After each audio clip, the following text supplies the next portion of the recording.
Asia hybrid ধান 15 এটা আমাদের নিজস্ব গবেষণার একটা ভ্যারাইটি, আউট সিজনের জন্য উপযোগী। এটা আমাদের জাতীয় বীজ বোর্ডের টেকনিক্যাল কমিটিতে অনুমোদন পেয়েছে। আমরা ন্যাশনাল সিড বোর্ডের জন্য চূড়ান্তভাবে অনুমোদনের জন্য অপেক্ষা করছি।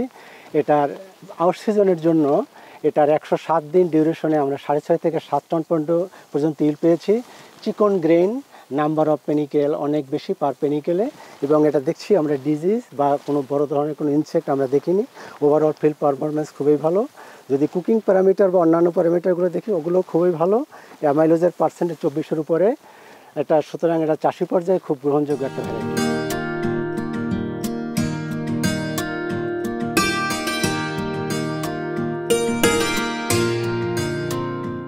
এখন আমার সাথে 4 জন সায়েন্টিস্ট আছেন যারা ইনব্রিড জাতের ধানগুলো নিয়ে কাজ করছেন। প্রথমে আমি আপুর সাথে কথা বলতে চাই। আসসালামু আলাইকুম। আপনি যেই জাতের ধানগুলো নিয়ে কাজ করছেন ইনব্রিডের কোন ক্যাটাগরিতে? ট্র্যাডিশনাল সুগন্ধি চাল, যেটাকে বাজারে চিনি গুঁড়া হিসেবে চিনি, সেই ধরনের ধান নিয়ে কাজ করছি। একটু দেখবেন এই জাতটা নিয়ে এসেছি, যেটা হচ্ছে বোরোর, বাংলাদেশে বোরোর প্রথম জাত, বোরো সিজনের সুগন্ধি ধানের প্রথম জাত।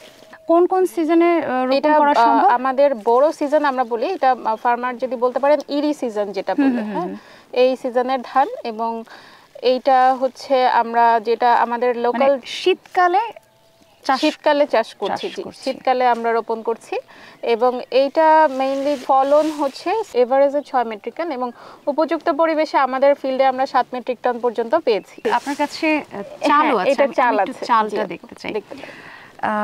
দেখতে পাচ্ছেন দর্শক শ্রোতা, আমার হাতে যেই জারটি রয়েছে, এই জারটির মধ্যে আমাদের অ্যারোমেটিক চাল। ঘ্রাণটা সুন্দর, আসলেই সুন্দর। এবং এগুলো কি রান্না করার পরেও ঘ্রাণটা অক্ষুণ্ণ থাকছে? রান্না করার পরেও অক্ষুণ্ণ থাকছে। আমরা আমাদের ল্যাবে এবং ফিল্ডে মানে দুই জায়গায় পরীক্ষার মাধ্যমে এটা আমরা কনফার্ম করে থাকি।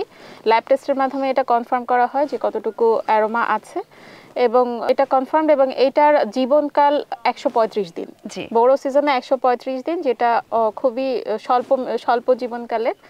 এবং এটার ফলন আমরা পাচ্ছি 7 মেট্রিক টন, যেটা হচ্ছে আমাদের লোকাল যে জাতগুলো আছে মাঠে, সেগুলো আমন সিজনে সেগুলোর ফলন হচ্ছে 3 মেট্রিক টন অ্যারাউন্ড। ধন্যবাদ আপু। এবার ভাইয়ের সাথে কথা বলবো। ভাই, আপনি তো লং গ্রেইন নিয়ে কাজ করছেন, তো ইনব্রিডের লং গ্রেইন রাইসগুলো নিয়ে যেহেতু কাজ করছেন, কি ধরনের জাতগুলো আপনারা নিয়ে আসছেন? বর্তমানে আমাদের যে জাতটা বর্তমানে এটা হচ্ছে ডাস্ট টেস্টে সেকেন্ড ইয়ার রানিং করছে। আমরা আপকামিং ইয়ারে এটা হচ্ছে আমরা ভিসিউ ট্রায়ালে দিব। এই জাতের বৈশিষ্ট্য আপনাকে দেখাচ্ছি, যে গ্রেনটা, আমি যদি ধানের লম্বা বলি 9 মিলিমিটার, এবং চালও আমার 9 মিলিমিটার। চালটাও লম্বা। এটা রান্নার পরে কতটুকু হয়? রান্নার পরে এটা প্রায় দ্বিগুণ পর্যন্ত লম্বা হয়, এবং হচ্ছে এটা সুগন্ধ আছে। এবং আমি যদি ফলনের কথা বলি, এটা হচ্ছে 7.2 মেট্রিক টন পার হেক্টরে আমার হচ্ছে ফলন দিচ্ছে, যেটা কৃষকের জন্য খুবই আমি বলবো যে ভালো হবে। এই ধরনের চালগুলো অনেক সময় হয় যে রান্নার পরে ভেঙে যায়, এটা কি ওই ধরনের কোনো সম্ভাবনা আছে, বা মাড়াইয়ের সময় কি ভেঙে যাওয়ার সম্ভাবনা থাকে? না, মাড়াইয়ের ক্ষেত্রে এখানে কোনো ওই ভেঙে যাওয়ার কোনো সম্ভাবনা নেই। এটা হচ্ছে আমার পুরো আস্ত চাউলও থাকবে, ফার্মারও কোনো সমস্যা হবে না এই ক্ষেত্রে। ভাইয়া, অসংখ্য ধন্যবাদ আপনাকে, ভালো থাকবেন। আপনাকেও ধন্যবাদ। এবার আমি একটু আপনার সাথে কথা বলতে চাই। ভাইয়া, আপনি টেবিল রাইস নিয়ে কাজ করছেন, মানে আমরা যে চাল দিয়ে ভাত খাই, সেই ভাতের চালটা নিয়ে কাজ করছেন। তো ইনব্রিডের মধ্যে কি কি জাত এখন পর্যন্ত আপনারা আনতে পেরেছেন? এখানে আমরা বোরো সিজনে উচ্চ ফলনশীল, ব্লাস্ট সহনশীল, এবং মানুষের যে মিডিয়াম সিলিন্ডার গ্রেন, যেটা মানুষ টেবিল হিসেবে পছন্দ করে, সে ধরনের রাইস উদ্ভাবনের এবং গবেষণার কাজে আমি নিয়োজিত আছি। এখানে আমাদের এ পর্যন্ত 2টা জাত আমাদের আসছে, এবং আরও অনেক প্রমিজিং জাত আমাদের পাইপলাইনে আছে, যেগুলো সামনে আসবে। এখানে আমাদের টার্গেট হচ্ছে যে বড় সিজনে আমাদের 8 থেকে 10 মেট্রিক টন ইল্ড হতে হবে, আমাদের ব্লাস্ট রোগ প্রতিরোধী জাত হতে হবে।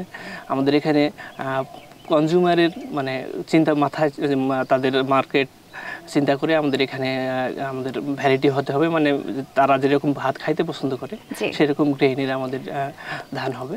ভাই, আপনার সামনে যে ধানগুলো রয়েছে আমি দেখতে পাচ্ছি, এই ধান হেক্টর জমিতে কত মেট্রিক টন হয়? জি, আমি যদি ধানটা দেখাই, এটা আর এটা হচ্ছে গ্রেন। আমাদের এই ধানটা হচ্ছে এসিআই ধান 3 নামে বাজারে আসবে। এটা হচ্ছে আমাদের ফলন হচ্ছে হেক্টরে 8 টন পার হেক্টর, এবং এটা ব্লাস্ট যে প্রতিরোধী জিন আছে, যে জেনেটিক্স জন্য দায়ী, PI54 এর জিন আমরা মলিকুলার ব্রিডিংয়ের মাধ্যমে ইন্ট্রোডিউস করছি। এটা হচ্ছে অনেক আগাম জাত, যার ফলে এটা হাওড়া এলাকার লোকজন চাষ করতে পারবে, এবং এটা হচ্ছে শীত ধানটা তাড়াতাড়ি করে তারা ঘরে তুলতে পারবে, তাই তো? এই কৃষকের এই সমস্যার সমাধান হবে, প্লাস ব্লাস্ট হবে না, প্লাস এটা হচ্ছে উচ্চ ফলনশীল। এই ধানের ভাতটা কি খেতে মানুষ পছন্দ করে কিনা? জি, এটা ধানের ভাত কৃষক অনেক পছন্দ করবে। চালটি দেখেন। জি, আমি একটু হাতে নিয়ে দেখতে চাই।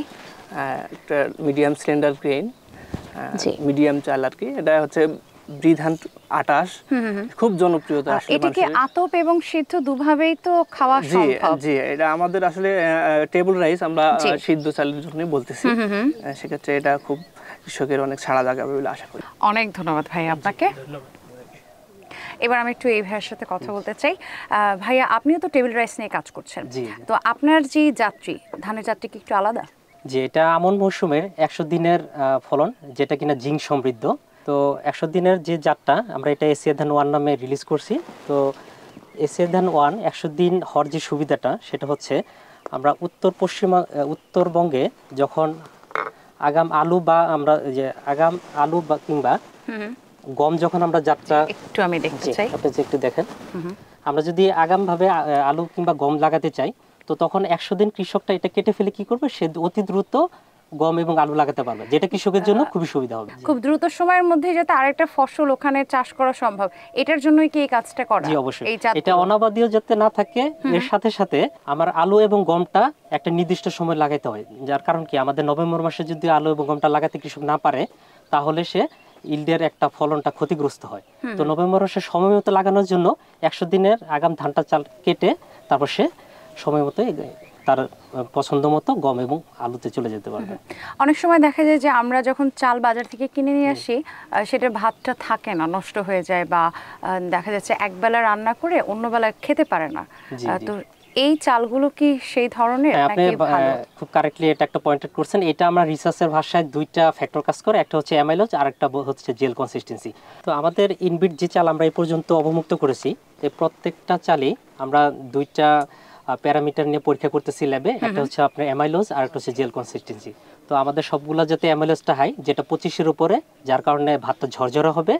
পাশাপাশি জেল কনসিস্টেন্সি মিডিয়াম, এর কারণে ভাতটা আমার খুব সহজে সকালবেলা যদি আমি রান্না করি, রাত পর্যন্ত নষ্ট হবে না। ভাইয়া, অসংখ্য ধন্যবাদ আপনাকে, ভালো থাকবেন। জি, আপনাকেও ধন্যবাদ। আপু এবং ভাইয়ারা, আপনারা দীর্ঘদিন ধরে ধানের বিভিন্ন জাত উদ্ভাবনের চেষ্টা করছেন, এবং আপনাদের কঠোর পরিশ্রমের ফলে কিন্তু চাষি যারা আছে, কৃষকরা উপকৃত হচ্ছে, এবং আমরা খাদ্যে আস্তে আস্তে করে স্বয়ংসম্পূর্ণ হচ্ছি। বিশেষ কৃতজ্ঞতা আপনাদের প্রতি।